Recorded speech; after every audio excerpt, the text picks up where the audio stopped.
उदयपुर में आज क्या कुछ हुआ आप देखिए हमारे साथ। नगर निगम की बोर्ड बैठक गुरुवार को निगम सभागार में हुई। बैठक में निर्माण समिति के अध्यक्ष पर विचार किया गया, साथ ही पार्षदों को भूखंड देने पर भी विचार किया गया। सबसे विशेष बात ये रही कि बोर्ड बैठक में जिलों की सफाई के लिए नई डिवाइडिंग मशीन खरीदने पर भी सहमति बनी है, जिसकी अनुमानित लागत 6.5 करोड़ रुपए आएगी।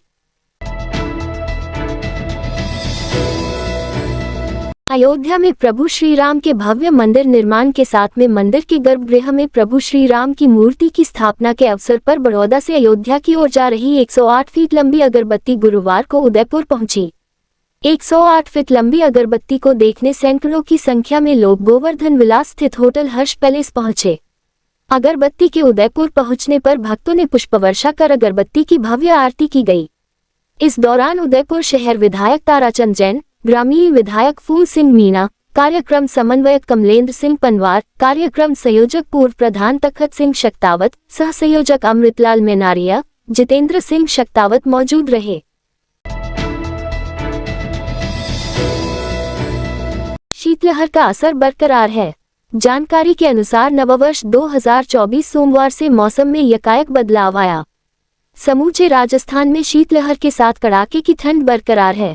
इसी कड़ी में गुरुवार को लेक सिटी में शीतलहर का असर बना रहा। लोगों ने सर्दी से बचाव के लिए गर्म कपड़े, शाल, मफलर आदि का सहारा लिया तो कई लोग धूप में बैठे नजर आए।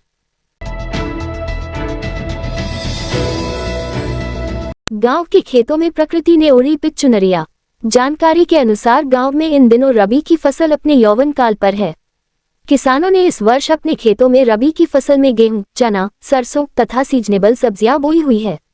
इसी कड़ी में गांव के एक खेत में लहलहाती सरसों की फसल नजर आई। इसे देखकर लगा कि मानो प्रकृति ने उड़ी पिच चुनरिया।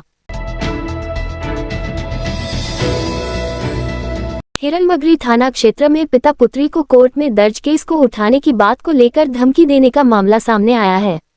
पुलिस के अनुसार मनीषा पत्नी अजय नागपाल निवासी मनवाखेड़ा ने अजय नागपाल पुत्र जगदीश नागपाल के खिलाफ रिपोर्ट दी। इसमें बताया कि वह अपने पिता के साथ 20 सितंबर को कोर्ट में पेशी पर जा रही थी, तभी आरोपी बाइक पर आया और गाली गलौज देना शुरू कर दिया। उसने उसकी चुन्नी खींच ली और पिता से मारपीट करने लगा। साथ ही कह रहा था कि केस नहीं उठाया तो मैं तुम्हें उठवा दूंगा। मुख्यमंत्री भजन लाल शर्मा सुबह भारतीय जनता पार्टी कार्यालय पहुंचे और उन्होंने भाजपा के प्रदेश अध्यक्ष सीपी जोशी व संगठन महामंत्री चंद्रशेखर के साथ पार्टी के पदाधिकारी और बड़े नेताओं के साथ प्रधानमंत्री नरेंद्र मोदी के डीजी कॉन्फ्रेंस में जयपुर आने की तैयारी को लेकर पार्टी संगठन स्तर की चर्चा की। मोदी 2 दिन जयपुर में इस कॉन्फ्रेंस में रहेंगे। ऐसे में उनका बीजेपी ऑफिस आने का भी कार्यक्रम बन सकता है। इसके अलावा बैठक में प्रस्तावित भाजपा की चुनाव तैयारी को लेकर पार्टी कार्यालय में होने वाली बैठक को लेकर भी चर्चा हुई। शहर में ऐसी महिला गैंग सक्रिय है जो रात में दुकानों के शहर ऊंचे करके चोरी करती है। ऐसा ही मामला महेश नगर थाना इलाके में सामने आया है। यहां महिलाओं ने पहले एक घेरा बनाया और दुकान के शटर को ढक लिया। इसके बाद कुछ महिलाओं ने दुकान के शटर को ऊंचा करके एक महिला को अंदर पहुंचा दिया। इसके बाद मात्र 13 मिनट में यह महिलाएं तिजोरी तोड़कर 1.75 लाख रुपए की नकदी चोरी कर ले गई। ये पूरी वारदात सीसीटीवी कैमरे में कैद हो गई। रिपोर्ट के बाद पुलिस ने इस महिला गैंग को तलाशना शुरू कर दिया है। शहर में घने कोहरे, शीतलहर ने जनजीवन को अस्त व्यस्त कर दिया है। प्रदेश के अधिकांश शहरों में कोहरे का असर सुबह 11 बजे तक बना रहा। कोहरे के कारण लोगों को वाहन चलाने में परेशानी का सामना करना पड़ा। कोहरा अधिक होने के कारण वाहन सड़क पर काफी धीमी गति में चलते हुए नजर आए। सुबह के समय दृश्यता काफी कम रही।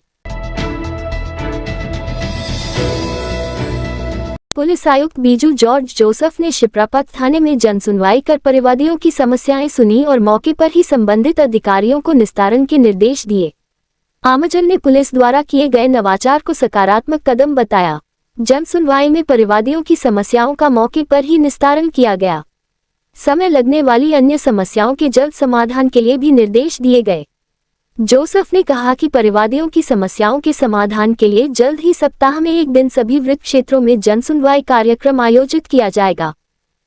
इस रात की सुबह नहीं होती जब तक हाथ में उसकी गर्माहट नहीं होती। चाय का प्याला, अखबार साथ पुराना है, मिट्टी से जोड़ता है। खबरों की खुशबू से सारा घर महकता है। हर रंग में ढला कहानियों से किस्सों तक ले जाता है बेरोक टोक। देश के हर हिस्से तक ये हकीकत का आईना है। ख्वाबों को सच करके दिखाता है। दैनिक नवज्योति आपके लिए, आपके साथ।